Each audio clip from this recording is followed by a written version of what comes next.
धर्म में माँ दुर्गा को शक्ति की देवी माना जाता है। उन्होंने दुष्ट महिषासुर का वध कर इस धरती को उसके अत्याचारों से मुक्त किया था। परंतु कुछ लोग शायद ये जानते नहीं होंगे कि माँ दुर्गा की उत्पत्ति कैसे हुई और महिषासुर कौन था और कैसे माँ दुर्गा ने महिषासुर का वध किया था। दर्शकों, इसीलिए आज हम आपको महिषासुर मर्दिनी की पूरी कहानी बताएंगे, तो जुड़े रहिए हमारे साथ इस वीडियो के अंत तक। मार्कंडेय पुराण की देवी महात्म्य कथा में एक कथा के अनुसार दुर्गा को महिषासुर नामक एक असुर से लड़ने के लिए एक योद्धा देवी के रूप में बनाया गया था, जिसने तीनों लोगों को आतंकित कर रखा था। बहुत समय पहले की बात है, जब रंभ नामक एक असुर का राजा था। एक दिन उसने एक सुंदर भैंस को देखा और उससे विवाह करना चाहता था। उनके संग से रंभ का पुत्र महिषासुर का जन्म हुआ। रंभ के बाद महिषासुर असुरों का राजा बन गया।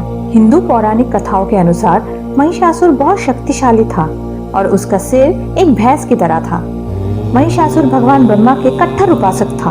भगवान ब्रह्मा को प्रसन्न करने के लिए महिषासुर ने कठोर तपस्या की कई हजारों वर्षों तक। महिषासुर द्वारा वर्षों की तपस्या के बाद ब्रह्मा आखिरकार उसके तपस्या से प्रसन्न हुए और उसे एक वरदान मांगने के लिए कहा।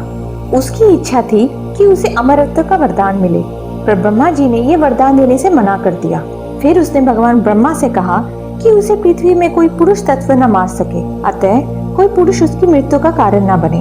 भगवान ब्रह्मा ने उसे वो वरदान दे दिया और फिर उन्होंने उसे ये बताया कि समय का चक्र सबके लिए एक जैसा होता है, इसीलिए एक महिला द्वारा ही उसका अंत होगा। परंतु महिषासुर की सोच बहुत छोटी थी। वो किसी भी स्त्री को पुरुष के समान नहीं मानता था। उसका मानना ये था कि दुनिया में ऐसी कोई महिला नहीं है जो उसे कोई नुकसान पहुंचा सकती है। इसलिए इस वरदान को भी महिषासुर ने अमरत्व का वरदान जैसे ही मान लिया था। इस बात के घमंड में महिषासुर ने अपनी सेना के साथ त्रिलोक पे हमला कर दिया। यहाँ तक कि उसने इंद्रलोक पर भी आधिपत्य करने की कोशिश की और इंद्रलोक को जीतने के बाद इंद्रलोक का राजा बन गया।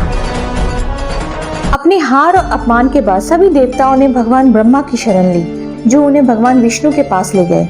इस वक्त एकमात्र समाधान जो बचा था महिषासुर के अत्याचार से संसार को बचाने के लिए, वो था एक महातेजस्विनी नारी की रचना करना, जो महिषासुर से लड़ने और उसे हराने में सफल हो। इसी विचार से सभी देवतागण भगवान ब्रह्मा और विष्णु संग चले कैलाश महादेव और माता पार्वती से मिलने।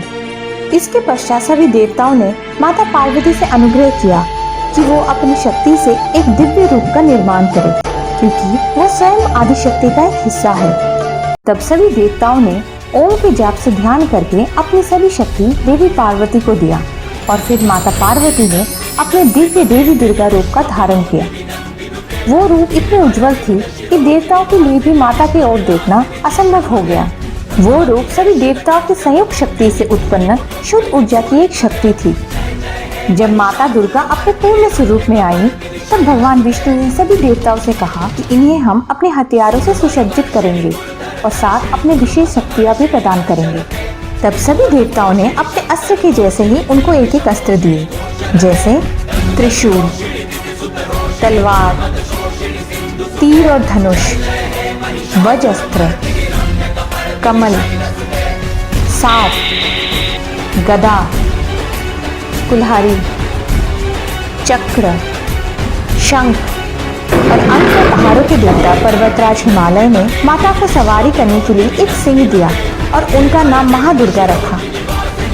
सभी शक्तियों को प्राप्त करने के बाद देवी दुर्गा ने राक्षस राजा महिषासुर की सेना के खिलाफ लड़ने के लिए एक सेना बनाई, जो स्वर्ग और पृथ्वी को आतंकित कर रखा था। ऐसा कहा जाता है कि देवी दुर्गा की शक्तियों को देखकर महिषासुर सोचने लगा कि एक महिला मुझे कैसे मार सकती है, क्योंकि नारी तो दुर्बल होती है और पुरुष के समान कहाँ इतनी शक्तिशाली होती है। ये देखकर माँ दुर्गा जोर जोर से अट्टहास करने लगी।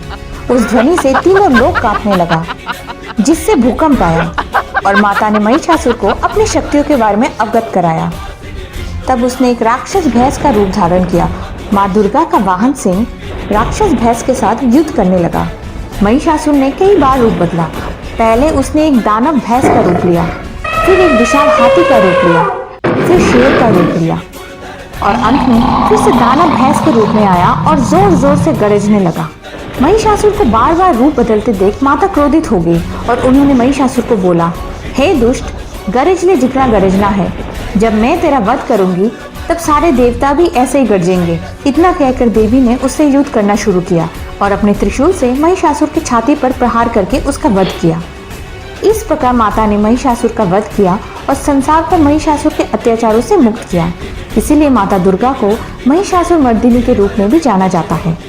तो दर्शकों, ये थी महिषासुर मर्दिनी की कहानी। हम आशा करते हैं कि आपको हमारी वीडियो अच्छी लगी। पसंद आया तो वीडियो को लाइक ज़रूर करें और सब्सक्राइब करें हमारे चैनल को और साथ ही में बेल आइकन को क्लिक करें। धन्यवाद।